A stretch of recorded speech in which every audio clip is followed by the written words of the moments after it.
Subscribe करें friend of student channel और साथ में ही बेल आइकन भी दबा दें ताकि नोटिफिकेशन मिलती रहे। हेलो बच्चों, कैसे हो आप सभी। आई होप आप सभी बहुत ही अच्छे होंगे। तो बच्चों, इस वीडियो क्लास में हम प्रश्नावली 9.1 का 10वां सवाल हल करेंगे।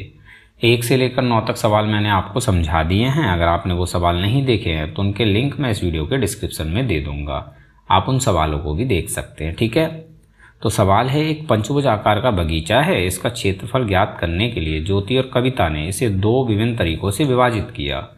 दोनों तरीकों का उपयोग करते हुए इस बगीचे का क्षेत्रफल ज्ञात कीजिए। तो देखिए बच्चों, इस सवाल में हमें एक पंचभुज के आकार का बगीचा दे रखा है। इस बगीचे की ये 3 भुजाएं हमें 15-15 मीटर की दे रखी हैं। और बच्चों, इन दोनों भुजाओं की मापें हमें नहीं दी हैं, लेकिन ये दोनों भुजाएं आपस में बराबर लंबाई की हैं। क्यों?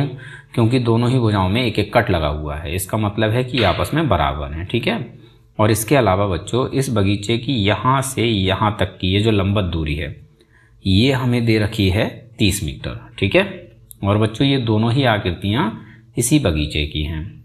इस बगीचे का हमें क्षेत्रफल ज्ञात करना है। तो यहाँ पर ज्योति और कविता, इन दोनों ने इस बगीचे को अलग अलग तरीक़ों से विभाजित किया है। ज्योति ने इसको यहाँ से विभाजित किया है, जबकि कविता ने इसको यहाँ से विभाजित किया है। अब हमें इन दोनों ही तरीक़ों से बगीचे का क्षेत्रफल ज्ञात करना है। ठीक है, तो सबसे पहले हम ज्योति के तरीके से क्षेत्रफल ज्ञात करेंगे, फिर कविता के तरीके से। ठीक है, तो देखो बच्चों, ज्योति ने क्या किया, ज्योति ने इस बगीचे को यहाँ से विभाजित किया है। तो बच्चों, ये पूरा बगीचा इन 2 चतुर्भुजों में बट गया है। एक चतुर्भुज ये वाला है, दूसरा चतुर्भुज ये वाला है। ठीक है, और बच्चों, ये दोनों ही चतुर्भुज समलंब हैं। समलंब क्यों हैं? क्योंकि बच्चों देखो, अगर हम इस चतुर्भुज की बात करें तो इस चतुर्भुज की ये दोनों भुजाएं इस वाली भुजा पर बिल्कुल सीधी सीधी हैं। क्यों? क्योंकि यहाँ 90 अंश का कोण है और यहाँ पर भी 90 अंश का कोण है। तो ये दोनों भुजाएं इस वाली भुजा पर बिल्कुल सीधी सीधी हैं। इसका मतलब है कि ये दोनों समांतर भुजाएं हैं। ठीक है बच्ची, ये दोनों भुजाएं तो ये समांतर नहीं है, तो ये एक समलंब हो जाता है। इसी प्रकार से बच्चों, ये भी एक समलंब है। ठीक है, और बच्चों, इसके अलावा ये दोनों समलंब सेम साइज के हैं, मतलब दोनों समलंब बराबर हैं। देखो बराबर कैसे हैं, दोनों समलंबों की ये दोनों भुजाएं 15-15 मीटर की हैं, तो ये आपस में बराबर हो गई। ये दोनों भुजाएं आपस में बराबर हैं। ये वाली भुजा दोनों ही समलंबों की कॉमन भुजा है, मतलब ये भुजा इस समलंब की भी है और यही भुजा इस समलंब की भी है, और ये हमें दे रखी 30 मीटर। तो ये वाली भुजा दोनों समलंबों में बराबर हो जाती है। बच्ची, ये दोनों भुजाएं, तो बच्चों ये दोनों भुजाएं भी आपस में बराबर हैं। देखो कैसे, ये दोनों बराबर भुजाएं हैं और ये दोनों भुजाएं इस वाली भुजा पर बिल्कुल सीधी सीधी हैं। तो जब यहाँ से हम बीचों बीच से इस सामने वाली भुजा पर लंब डालेंगे तो ये लंब क्या करेगा, इस पूरी भुजा को 2 बराबर भागों में बांटेगा। ठीक है, तो इस लंब ने इस पूरी भुजा को 2 बराबर भागों में बांटा है। एक भाग है यहाँ से यहाँ तक का, दूसरा भाग है यहाँ से यहाँ तक का। तो ये दोनों ही भाग हैं आपस में बराबर। अब बच्चों, ये कितने कितने मीटर के हैं? तो देखो, पूरी भुजा 15 मीटर की है, तो यहाँ से यहाँ तक ये आधी भुजा हो जाएगी। ये कितनी हो जाएगी भाई? 15 मीटर की आधी, यानी 15/2 मीटर। तो ये वाली भुजा यहाँ से यहाँ तक ये है 15/2 मीटर, और यहाँ से यहाँ तक ये वाली भुजा भी है 15/2 मीटर। ठीक है, तो बच्चों, ये दोनों ही समलंब साइज में बराबर हैं। ठीक, अब बच्चों, अगर हमें ज्योति के तरीके से इस बगीचे का क्षेत्रफल ज्ञात करना है तो हमें क्या करना होगा, हमें इन दोनों समलंबों के क्षेत्रफल ज्ञात करने होंगे, क्योंकि दोनों समलंबों के क्षेत्रफल मिलकर इस पूरे बगीचे का क्षेत्रफल बना रहे हैं। ठीक है, तो ज्योति के तरीके में हमें क्या करना है, इन दोनों समलंबों का क्षेत्रफल ज्ञात करना है। यही हो जाएगा इस बगीचे का क्षेत्रफल। ठीक है, तो चलिए ज्योति के तरीके से बगीचे का क्षेत्रफल ज्ञात करते हैं। तो बच्चों, ज्योति के तरीके से बगीचे का क्षेत्रफल बराबर होगा 2 समलंबों का क्षेत्रफल, यानी हमें इन दोनों समलंबों का क्षेत्रफल निकालना है। यही हो जाएगा इस बगीचे का क्षेत्रफल। ठीक है, तो 2 समलंबों का क्षेत्रफल हम कैसे निकालेंगे? तो देखो बच्चों, दोनों ही समलंब सेम साइज के हैं। हमें एक समलंब का क्षेत्रफल निकालना है और इसको 2 से गुणा कर देना है, तो हमें दोनों समलंबों के क्षेत्रफल मिल जाएंगे। ठीक है, तो यहाँ हमें लिखना है 2 गुणा में एक समलंब का क्षेत्रफल, और एक समलंब का क्षेत्रफल निकालने के लिए हमें क्या करना है, समलंब के क्षेत्रफल का फॉर्मूला लगाना है। तो फॉर्मूला है 1/2 गुणा दोनों समांतर भुजाओं का योग और गुणा में दोनों समांतर भुजाओं के बीच की लंबवत दूरी, यानी h। तो ये हो गया फॉर्मूला। इससे हमें एक समलंब का क्षेत्रफल मिलेगा। अब इसको हमने 2 से गुणा कर दिया है, तो ये 2 समलंबों का क्षेत्रफल हो जाता है। ठीक है, अब यहाँ हमें मान रख लेने हैं। तो देखो बच्चों ए और बी क्या है, ये दोनों समांतर भुजाएं हैं, और एच क्या है, एच है दोनों समांतर भुजाओं के बीच की लंबवत दूरी। तो देखो बच्चों ये दोनों भुजाएं समांतर भुजाएं हैं, इसको हम ए बोल देते हैं, इसको बोल देते हैं बी। ठीक है, ए हमारी हो जाएगी 15 मीटर और बी हो जाएगी 30 मीटर। अब इन दोनों समांतर भुजाओं के बीच की ये लंबवत दूरी ये कितनी होगी बच्चों, तो ये होगी यहाँ से यहाँ तक, यानी ये वाली भुजा ये हमारे पास है 15/2 मीटर, तो ये एच हो जाएगी। ठीक है, तो यहाँ हमें मान रखना है 2 गुणा 1/2 ज्यों का त्यों, फिर गुणा में ए हमारे पास है 15 मीटर प्लस बी हमारे पास है 30 मीटर। ठीक है, और गुणा में एच हमारे पास है 15/2 मीटर। अब इसको हल कर लेना है। तो देखो बच्चों 2 से 2 कैंसिल हो जाएगा, बचेगा क्या, 1 गुणा 15 + 30 गुणा 15/2। तो इन दोनों को जोड़ लेना है, तो ये हो जाएगा भाई 15 + 30 45 और गुणा में आ जाएगा 15/2। ठीक है, 15/2। अब हमें 45 और 15 की गुणा कर लेनी है, तो ये हो जाएगा 675 और बटे में आ जाएगा 2। ठीक है, अब 2 से 675 को कैंसिल करेंगे, तो 2 का भाग 6 में जाएगा 3 बार, 2 3 6, 2 का भाग 7 में 3 बार जाएगा, 2 3 6, बचेगा 1 यहाँ आ जाएगा, तो ये हो जाएगा 15। अब 2 का भाग 15 में ये जाएगा 7 बार, 2 7 14, बचेगा 1।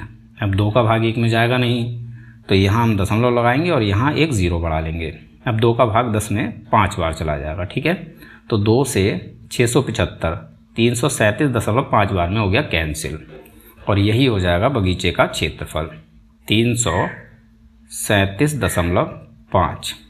अब क्योंकि दूरियां मीटर में हैं तो ये होगा मीटर स्क्वायर। ठीक है, तो ये हो गया ज्योति के तरीके से इस बगीचे का क्षेत्रफल 337.5 मीटर स्क्वायर। ठीक है, अब हमें कविता के तरीके से भी बगीचे का क्षेत्रफल ज्ञात करना है। ठीक है, तो चलिए कविता के तरीके से बगीचे का क्षेत्रफल ज्ञात करते हैं। तो बच्चों कविता ने इस बगीचे को यहाँ से विभाजित किया है, तो ये पूरा बगीचा इन 2 भागों में बट गया है। एक भाग ये वाला है जो त्रिभुज के आकार का है, दूसरा भाग ये वाला है ये चतुर्भुज के आकार का है। तो अगर हमें कविता के तरीके से इस बगीचे का क्षेत्रफल निकालना है तो हमें क्या करना होगा बच्चों, हमें इस त्रिभुज का क्षेत्रफल निकालना है और इस चतुर्भुज का क्षेत्रफल निकालना है और दोनों को जोड़ देना है, तो हमें इस पूरे बगीचे का क्षेत्रफल मिल जाएगा। ठीक है, अब बच्चों हम इस त्रिभुज का क्षेत्रफल कैसे निकालेंगे, तो हमारे पास फॉर्मूला है 1/2 गुणा आधार गुणा ऊंचाई। इस फॉर्मूले का प्रयोग करेंगे और इस त्रिभुज का क्षेत्रफल हम निकाल लेंगे। ठीक है, अब इस त्रिभुज में बच्चों ऊंचाई क्या होगी और आधार क्या होगा ये समझ लेते हैं। ठीक है, तो देखो बच्चों अगर हम इस बगीचे की यहाँ से यहाँ तक की इस लंबवत दूरी की बात करें तो ये पूरी कितनी है बच्चों, ये है 30 मीटर। अब देखो बच्चों इस 30 मीटर में से यहाँ तक की दूरी, ये दूरी ये कितनी है भाई, जितनी यहाँ से यहाँ तक की है, तो ये दूरी कितनी है भाई 15 मीटर, तो यहाँ से यहाँ तक की दूरी कितनी हो जाएगी 15 मीटर। ठीक है, अब पूरी दूरी में से यहाँ तक की दूरी हो गई 15 मीटर, बची यहाँ से यहाँ तक की दूरी, ये दूरी ये कितनी होगी बच्चों, तो ये भी हो जाएगी 15 मीटर, क्योंकि पूरी दूरी 30 मीटर की है, ये 15 मीटर ये 15 मीटर, तो 15 + 15 30 मीटर। ठीक है, तो यहाँ से यहाँ तक की दूरी हो जाती है 15 मीटर। अब यहाँ से यहाँ तक की ये जो दूरी है यही हो जाएगी इस त्रिभुज की ऊंचाई, क्या हो जाएगी ये ऊंचाई। ठीक है, और ये हो जाएगा आधार।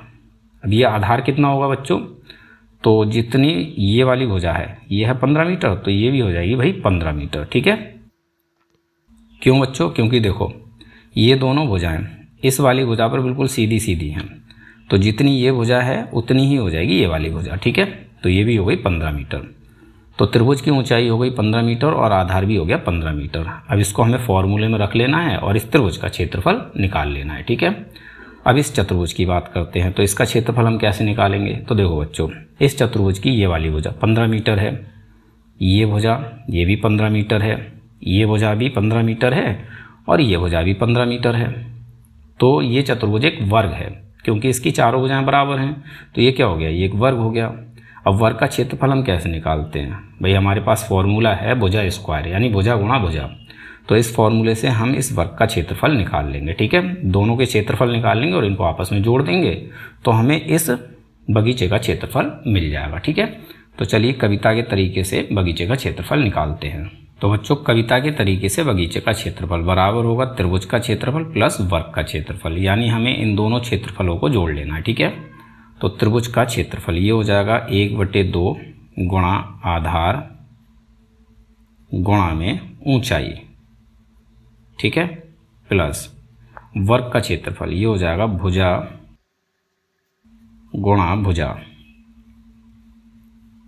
अब यहाँ हमें मान रख लेने हैं। ठीक है, तो 1/2 ज्यों का त्यों रहेगा गुणा आधार है 15 मीटर गुणा ऊंचाई ये भी है 15 मीटर, ठीक है, प्लस वर्ग की भुजा है 15 मीटर, तो 15 गुणा 15। अब इसको सॉल्व कर लेते हैं।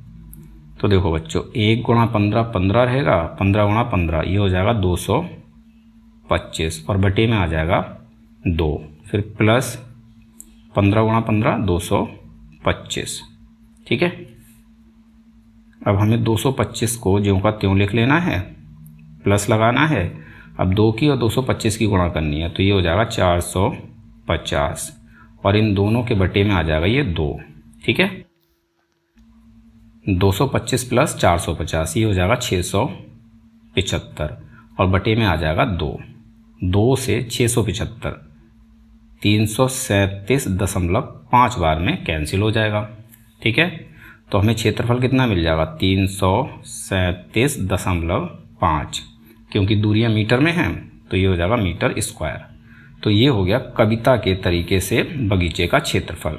दोनों ही तरीकों से क्षेत्रफल हमें सेम मिला है 337.5 मीटर स्क्वायर। ठीक है, तो इस प्रकार से हम दोनों ही तरीकों से बगीचे का क्षेत्रफल ज्ञात कर लेंगे। ठीक है, यहाँ हमारा आंसर हो जाता है कंप्लीट। अगर सवाल आपको समझ में आ गया हो तो इस वीडियो को एक लाइक ज़रूर कर दें। मिलते हैं अपने अगले वीडियो क्लास में।